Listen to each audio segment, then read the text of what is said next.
နွေရာသီရဲ့အပူချိန်ကဘသူစီကမှခွင့်ပြုချက်မတောင်းပဲကျူးကျော်ဝင်ရောက်လာခဲ့ပါပြီ။မနက်ခင်းတွေမှာတော့အပူချိန်ကတွငွေ့ငွေ့နဲ့လူကိုကနာမငြိမ်ဖြစ်စေတယ်။အသက်ရှူရတာကမွန်းကျက်ကျက်အရိပ်တွေကတိုးတောင်းလာတယ်။ခန္ဓာကိုယ်ကချွေးတွေနဲ့စကားပြောနေပေမဲ့စိတ်ကတော့နားမထောင်ချင်တော့လောက်အောင်ပင်ပန်းနေပါပြီ။ဒါပေမဲ့တကယ်တမ်းနာကျင်ရတာကအပူချိန်ကြောင့်မဟုတ်ပဲဆောင်ဆိုင်နေရခြင်းကြောင့်ပဲဖြစ်ပါတယ်။ပတောက်တွေမပွင့်ခင်မှာကြုံရတဲ့အယောင်အဆင်းမဲ့ဆောင်ဆိုင်ရမှုတွေကတော်တော်လေးကိုကြာရှည်လွန်းလာပါတယ်။နှစ်စဉ်နှစ်တိုင်းတစ်ပင်တွေကပွင့်မှုဝင်လေးနေတယ်လို့ပဲဂိုင်းဖျားတွေကအားမရှိသလိုအရွက်ကြွေပြီးပြောင်းသလင်းခါလို့သူတို့ကိုယ်တိုင်တောင်ဒီလောက်ပူပြင်းတဲ့အချိန်မှာပွင့်ရကြိုနှက်ပါမလားလို့ဝေခွဲမရဖြစ်နေတယ်လို့မျိုးပါနေပူချိန်ကြောင့်အကွဲနေတဲ့မြေကြီးပေါ်မှာဖုံဖုံတွေကအရာအလုံးပေါ်တင်နေပါတယ်အဝိအစားတွေအသားအရည်တွေနောက်ဆုံးကိုယ်အမှတ်တရတွေပေါ်မှာပါဖုံတွေတင်နေတယ်လို့ပါပဲလူတွေကတော့တိခံပါအောင်နှွေဦးဆိုတာရောက်လာမှာပဲလို့ပြောကြတာပါဒါပေမဲ့တခုခုကစတင်နေပြီဆိုရင်လည်းတိခံရတာလွယ်ပါတယ်ခုဟာကဘာမှမစရသေးတဲ့အချိန်တွေကကြန့်ကြာနေတာပါဒီလိုတက်နေတဲ့အချိန်တွေမှာပဲအထီးကျန်ခြင်းကနေရာယူတတ်ပါတယ်ညနေတိုင်းအိမ်ပြန်လမ်းမှာအဲ့ဒီပတောက်ပင်အိုကြီးနားကနေကျွန်တော်ဖြတ်လျှောက်ဖြစ်တယ်လူတွေရဲ့ရေတံတွေထွက်ပေါ်နေတဲ့အိမ်လေးတွေရဲ့အလုံးလမ်းကွေနေလာမှာ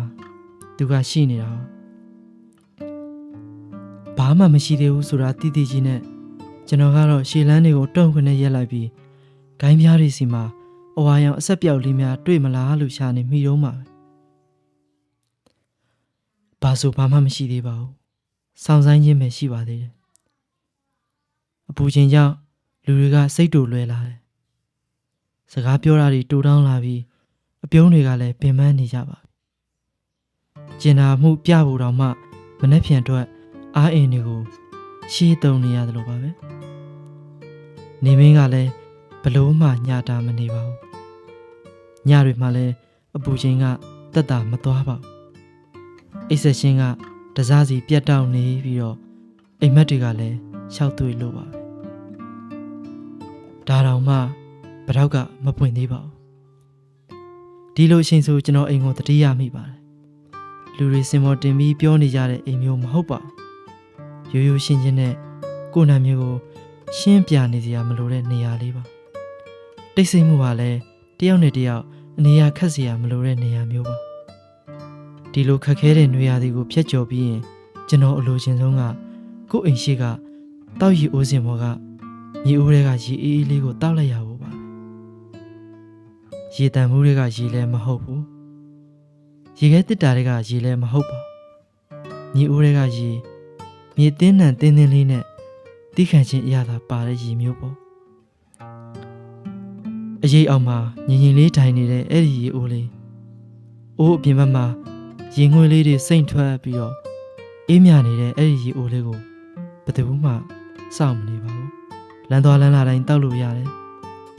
အဲ့ဒီမှာယုံကြည်မှုရှိတယ်နှွေးထွေးမှုရှိတယ်ဆက်နွယ်ရာတစ်ခုရှိပါတယ်ဒါပေမဲ့ဒီမှာတော့ကျွန်တော်စောင့်နေရတော့ပန်းပွင့်မှုမိုးရွာဖို့ပြီးတော့တခုခုကအဆုံးဆက်သွားတာမျိုးမဟုတ်ပဲအတစ်တခုစတင်တော့မယ်ဆိုတဲ့ခံစားချက်မျိုးစောင့်နေရတာလူတွေကမျောလင့်ချက်ဆိုတာကောင်းပါတယ်ဒါပေမဲ့အဲ့ဒီမျောလင့်ချက်ကြီးကိုအရင်ကြီးဆွဲဆန့်ထားရင်တော့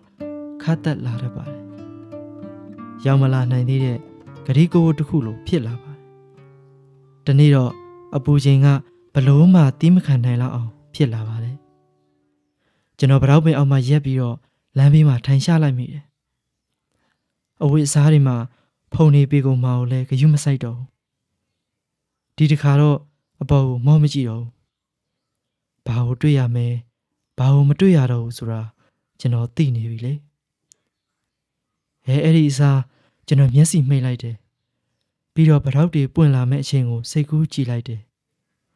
ခန်းခန်းနာနာပွင့်တာမျိုးမဟုတ်ပဲပထမဆုံးပွင့်ချက်ကလေးတစ်ချက်တိတ်တိတ်ဆိတ်ဆိတ်ကြွေကြလာမဲ့အချိန်လေးပေါ့ ဒါကပဲကျွန်တော်တို့ခန္ဓာကိုယ်ကိုတစ်ခုခုပြောင်းလဲသွားပြီဆိုတာအသိပေးလိုက်တဲ့ခဏလိုပါအဲ့ဒီခါကျမှကျွန်တော်သိလိုက်ရတာကျွန်တော်စောင့်နေတာကပန်းပွင့်မှုတွေမဟုတ်ဘူးအနားယူခွင့်ရဖို့ကိုလည်းစောင့်နေတာပါရှင်သန်နေထိုင်ရတာဟာတိုက်ပွဲတစ်ခုလိုဖြစ်မနေတော့မယ့်အချိန်တနေ့တာစူးစမ်းအားထုတ်မှုတွေကအလိုလိုနေရင်အသားကျသွားမယ့်အချိန်မျိုးပေါ့မကြခင်ဖရောက်တွေပွင့်လာလိမ့်မယ်သူကတော့အမြဲတမ်းပွင့်နေကြပါပဲပွင့်လာတဲ့အခါလူတွေကတစ်ပင်အောက်မှာရက်ပြီးဓာတ်ပုံရိုက်ကြမယ်အလားပါအကြောင်းပြောကြလိမ့်မယ်သူတို့ကစောင့်ဆိုင်ခြင်းကိုမေ့သွားကြပါလိမ့်မယ်ဒါပေမဲ့ကျွန်တော်ကတော့အမြဲမှတ်မိနေမှာပါဘာလို့လဲဆိုတော့အဲ့ဒီလိုစောင့်ဆိုင်ခဲ့ရလို့ပဲဒီပန်းလေးတွေရဲ့အထိပ္ပယ်ကပိုလေးနက်သွားတာမဟုတ်လားနောက်ဆုံးဗတောက်တွေပွင့်လာတဲ့အခါကျွန်တော်အရန်ကြီးအောင်မွဲခံနေမှာမဟုတ်ပါဘူးကျွန်တော်ရိုးရိုးလေးပဲအိမ်ပြန်မယ်အိမ်ရှိလေကားထဲမှာထိုင်မယ်တောက်ယူအဖုံးလေးကိုဖွင့်မယ်ပြီးတော့တောက်လိုက်မယ်ရေအေးလို့တောက်တာဆိုတာထက်ဒီရေတစ်ခွက်ရဲ့အထိပ္ပယ်ကိုသိဖို့ကျွန်တော်တော်တော်လေးစောင့်ကြရလို့ပါပဲ